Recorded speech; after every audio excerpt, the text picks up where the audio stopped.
Simba kuwepo na hela, watu wanakimbia. Fadu Davis anakimbia, unasema kuna hela. Mohamed Dewji mwenyewe bosi amemoka pembeni, amewachukua kina baba, hebu sukumeni zigo hilo. Lile chakwa zigo la misumari.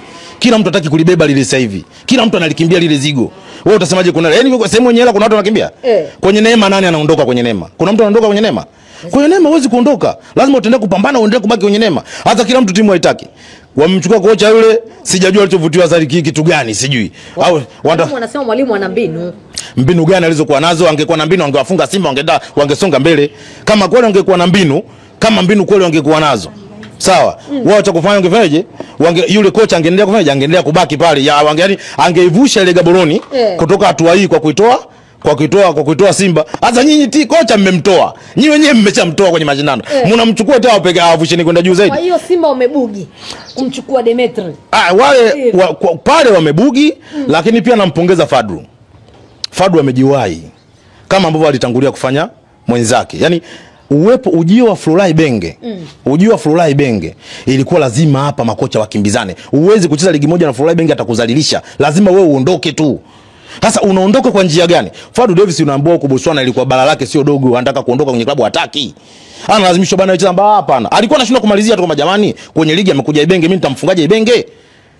Kama huyu kocha huyu tu amemshindwa, huyu kocha asijue kuongea amemshindwa, atakuja kuweza kupambana na Flora Ibenge. Funga Ibenge kwenye hatua za mwaka jana. Alikuwa na Azam FC, hakuwa na Azam FC. Hakuwa na Azam FC. Sasa hapa tunazungumzia akiwa na Azam FC. Sijui unanielewa? Inawezekana akafungwa akiwa na timu nyingine huyo Ibenge. Akiwa na timu gani? Kama atafungwa na timu nyingine kwa tujui baka maisha yake na hawezi kumalizia akiwa Azam FC, anaweza kaondoka Azam, ataenda kwenye timu zingine. Lakini kwa kipindi ambacho kwa Azam, acha watu wakimbie. Acha watu watoke nduki. Ibenge ameshakuja mjini. Huwezi kukaa wewe anapokanyaga paka. Panya hawezi kukaa hata siku moja, lazima atakimbia. Nani mwezi huu mnaenda kukutana na mwalimu Gamondi? Miguel Gamondi, namuonea huruma sana yule mwalimu. Namhurumia sana Gamondi. Namhurumia Gamondi kwa sababu Gamondi anaenda kukutana na challenge ambayo hajajiandaa nayo. Ogopa kukutana na challenge ambayo haukujiandaa nayo. Yaani inakuja ghafla tu. Sawa. Gamondi challenge ambayo anakutana nayo ni kwamba hiki kisu kilishanolewa tayari. Na ndio maana tukitaka kwenda kuvunja hata mwiko wa JKT Tanzania. Na tulishafanikiwa. Ila tu ndo mambo yasiyoeleweka yakaja kutufanya tupoteze pointi 3. Sawa. Miguel Gamondi sasa anaenda kukutana na kile kisu tena. Unajua wenzetu visu vyao wananoa wanaenda kujaribishia kwenye migomba. Sisi kisu chetu tumenoa na tunajua tunakata mipingo. Na tunaona kabisa huu mpingo na umekubali sheria. Sawa? Kwa hiyo sasa sisi ndo tunaenda hivyo. Sasa Miguel Gamondi mwambie ajiandae. Kwanza kinachotufurahisha, maana yake kwa sasa hivi hayupo kwenye zile timu ambazo unajua kabisa kwamba wanakuwa na mbinu zao za ukocha, lakini wanakuwa na mbinu zao za ziada ambazo huwa zinawasaidia kupata matokeo na kutengeneza CV mzuri. Kwa kumaanisha nini Bigi? Kuna timu ndo kama nilivyokuwa kutoka mwanzo kwamba kuna timu tunajua mazingira ambayo wanafanya.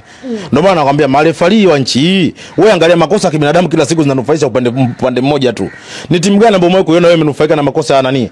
Makosa ya kibinadamu ya marefali nje ya hizo timu za kulisi. Timu gani umewahi kuiona? Yaani inaondoka na pointi 3 dhidi ya hizo timu za kulisi. Timu JKT Tanzania dhidi ya Azam waliondoka na alama. Dhidi ya timu za kulisi. Azam hairithi mama. Azam inapendwa. Yaani unaipenda wewe mwenyewe. Sio unarithi. Mtu ambaye anarithi kitu manake hata hajui jinsi mapambano yake yalivyokuwa. Sisi Azam FC manake tumeipenda wenyewe, ndio maana tunapambana nayo mpaka sasa hivi. Kwa hiyo ile sio timu ya kurithi, uitoe kabisa kwenye hiyo listi bwana. Timu ya kurithi tunazijua. Ndio. Umeelewa? Sasa hizo timu za kurithi jiulize, zimewahi kucheza dhidi ya nani? Hiyo timu ikanufaika na makosa ya kibinadamu ya marefari na ikaondoka na pointi 3. Nikikwambia sasa hivi utafute hapa, nakwambia hapa tutakesha, hautopata. Ila sasa toka hapa sasa hivi waza ni mechi ipi ambayo hizi timu za kurithi zimewahi kupata matokeo zidi ya hizi timu zingine za kawaida kwa makosa kibinadamu na wao wakapata kichote kitu. Juzi tumbea umeona. Maki ile mechi kama mtu angechezea kadi nyekundu mechi singeisha vile ile. Yani kama ndo Baka angechezea shoti pale, ile mechi singeisha vile. Kubwa angepasuka. Lazima mapema kabisa. Lakini umeona makosa ya kibinadamu yamemsaidia, amepata pointi 1.